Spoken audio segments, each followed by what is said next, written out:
ಕಾಯ್ತಾ ಇರೋ ಕೇಳು ಸೋಮಣ್ಣವ್ರನ್ನ. ಯಾಕೆ ರಾಜ್ಯಕ್ಕೆ ಬರ್ತಾರಂತ? ಸಾಲಕ್ಕಿಲ್ವಂತ ಅಲ್ಲಿ ಮಂತ್ರಿ ಕೊಟ್ಟಿರೋದು. ಒಳ್ಳೆ ರೈಲ್ವೆ ಮಂತ್ರಿನ ಪಾಪ ಬಸವರಾಜ ಬೊಮ್ಮಾಯಿ ಅವರು, ನಮ್ಮ ಜಗದೀಶ್ ಶೆಟ್ಟರ್ ಕಾಯ್ತಾ ಇದ್ರು. ಅವ್ರನ್ನ ಓವರ್ಲುಕ್ ಮಾಡಿ ಮಂತ್ರಿ ತಗೊಂಡವ್ರೆ. ಕೆಲಸ ಮಾಡಲಿ, ನಮ್ಮ ಸ್ನೇಹಿತರು, ನಂಗೆ ಭಾಳ ಆತ್ಮೀಯರು. ಈ ಕರ್ನಾಟಕ ಸರ್ಕಾರದ ಬಗ್ಗೆ ಯಾಕಂತೆ ಪಾಪ ಅವ್ರಿಗೆ ಪ್ರೀತಿ? ಅವೆಲ್ಲ 136 ಜನ ಇರೋ ಸರ್ಕಾರನ ಹಂಗಾರೆ 240 ಇರೋರನ್ನ ಕೆಡಕ್ಬೋದಲ್ಲ ಕೇಂದ್ರದಲ್ಲಿ? ಈಗ ಬೇರೆಯವ್ರ ಸಪೋರ್ಟಿಂದ ಅವ್ರವ್ರೆ, ನಾವು ನಮ್ಮ ಪೂರ್ಣ ಸಪೋರ್ಟಿಂದ ನಾವಿದ್ದೀವಿ.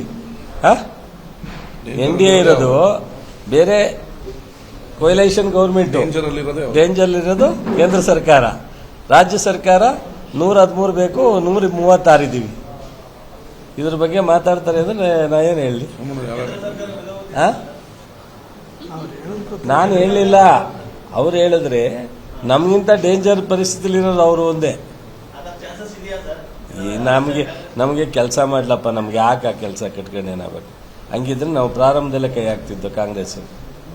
ಆಯಿತು, ಅವ್ರು ಮುನ್ನೆ ಮಾಡೋಕ್ಕೆ ಸ್ಪೀಡ್ ಆಗಿದ್ದಾರೆ. ಚಂದ್ರಬಾಬು ನಾಯ್ಡು, ನಮ್ಮ ನಿತೀಶ್ ಕುಮಾರ್ ಸಪೋರ್ಟ್ ತಗೊಂಡು ಮಾಡಲಿ, ಕೆಲಸ ಮಾಡಲಿ ಅಂತ ನಮಗೆ ಖುಷಿ ಇದೆ.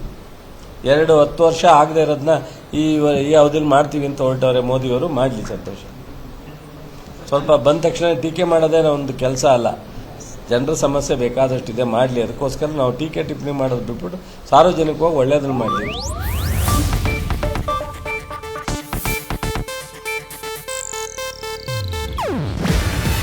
ಇದು ಏಷ್ಯಾನೆಟ್ ನ್ಯೂಸ್ ನೆಟ್ವರ್ಕ್ ಪ್ರಸ್ತುತಿ. ನೀವು ನೋಡ್ತಿದ್ದೀರಾ ಏಷ್ಯಾನೆಟ್ ಸುವರ್ಣ ನ್ಯೂಸ್.